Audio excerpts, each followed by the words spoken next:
Hello, true believers, and welcome to another edition of BK's Bullets. My name is not Brent Casina. My name is Jim Afanis, and from time to time, Brent asks me to review comic books for you. Today, I will be taking a look at Batman Noel.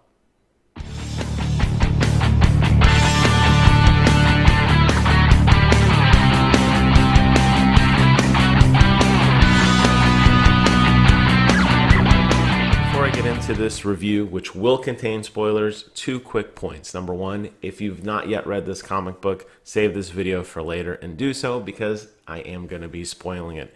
And number two, if you guys like this channel and you like comic book related news and thoughts and videos, please subscribe. Brent is always putting together something related to comics, and it's a really cool thing to check out.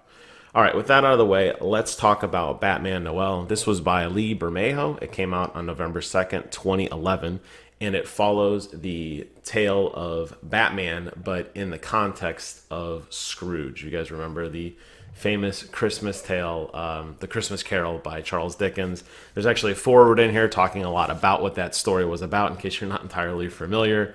And what Lee Bermejo tries to do here is to insert Batman themes and topics on top of that story. I liked the story contained within what was going on. I loved the artwork. But to me, and I get it, it was kind of a gimmick type of comic book. I don't think it necessarily needed that Christmas tale spin around it. I guess you could ask yourself then at what point, why even have this comic book? If it's, trying to fail at what it does. And I think it succeeds on a lot of other things. So let me kind of explain that a little bit as I kind of walk through the story. So if you're not familiar with A Christmas Carol, it's about this guy named Scrooge who basically is visited by ghosts of his past, present, and future. And it's supposed to teach him morality in a sense. He's a crotchety old man who doesn't take care of his employees, forces them to work on Christmas, and he finally gets this Christmas spirit at the end of the story, and he's not such a bad guy after all. He takes care of the people that take care of him, etc.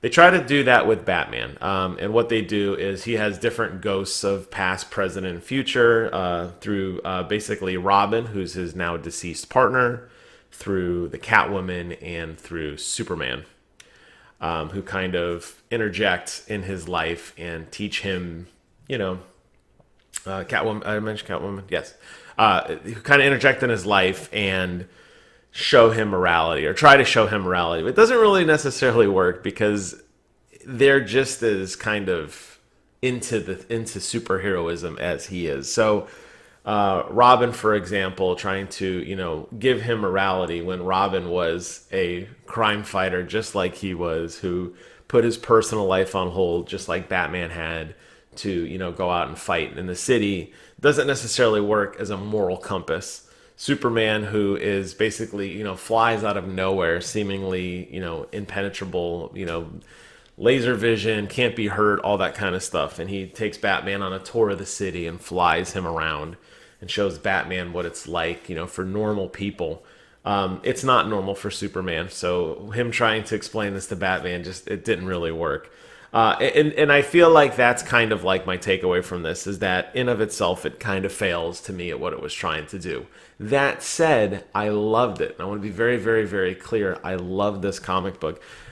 The art alone is absolutely worth a pickup on this. This art is phenomenally, beautifully well done. It is very, very realistic, and it has a lot of impact to it. There's definitely a lot of, every scene is covered in snow.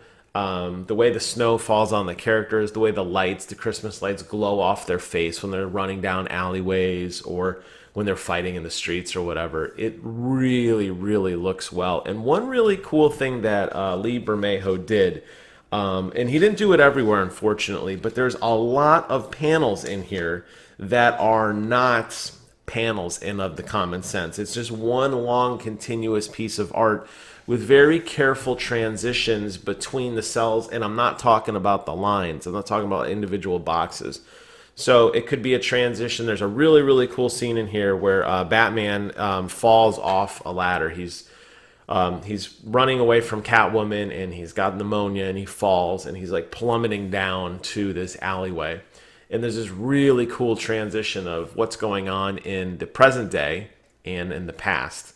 And in the past, you see the alleyway where his family gets shot and murdered. And above him, you see kind of Catwoman looking down, and I'm like, what's going on? And it's all one long scene, and it really flows very well. And I'd say more than half of the pages in this comic book feature some sort of art that kind of meshes over itself, but in a very clever way. And you get rid of the traditional lines and everything. And I thought it flowed very, very well. Additionally, a lot of the story has this overarching narrative by Bob, who is one of Batman's employees. He's the guy who is kind of overseeing this whole story and talking about it. He's also indirectly the main character. He's, you find that out at the very end that it's actually his story he's telling. But when they're doing this narrative over, there's not the traditional blocks with the narrative text. A lot of times in comics, you'll see the bubble and the box, kind of comparing the two. These are just really thick bubble letters floating over the scene. They're not really framed out in any capacity. And it makes the art pop even more because you see a little of detail behind the words, and also where those blocks are placed is very, very thought out.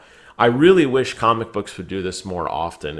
I think it forces the artist and the writer, in this case it's the same guy, to really frame out and tell a very pretty story. Just graphically, it's a very easy, flowing read.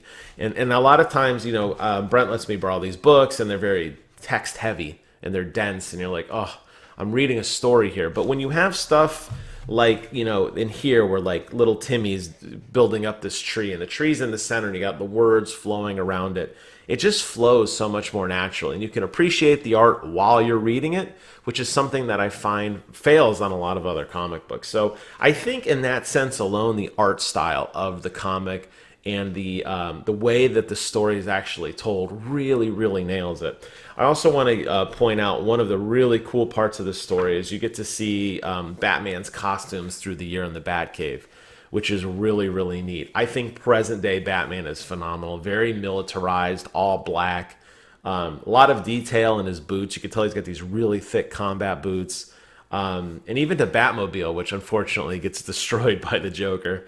The engine block is sticking out of the hood, and it just looks menacing and mean. And this, to me, is like hardcore Batman. This is the Batman that I want to save my city. He's just a tough-looking dude, very aggressive, very modernized, like militarized. And I think that's really, really cool. So I have to give major credit to that art style. But when you take a step back and you look at what the story was trying to tell us, ultimately Batman gets the bad guy. I guess they're trying to say that because Batman as Bruce Wayne was not a good employer because he didn't give all his employees all this money, and one of his employees goes off in a life of crime, that somehow Bruce Wayne is ultimately responsible, and by giving this guy a raise and giving this guy more money and giving this guy a Christmas tree and decorating his house, somehow he won't fall into a life of crime, and he'll be a better person. I guess they're insinuating that because he didn't make a lot of money, he had to turn to a life of crime, which is what got him into this merry mess to begin with, which is a weird kind of moral of the story. And even the story kind of leaves it vague at the end.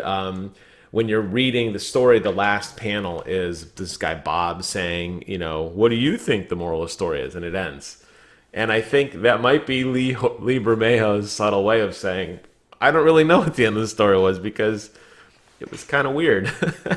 I guess if you throw money at all your problems and you shower everybody with gifts and praise, then they'll be better people. Maybe that's the story. I don't know. And that's why I say that the whole Noel wrapper around it, using the Christmas Carol as a kind of comparison tale, doesn't work on a lot of fronts, to me personally. But what do I know? I mean, I'm looking at the cover here. It says it's a #1 New York Times bestseller.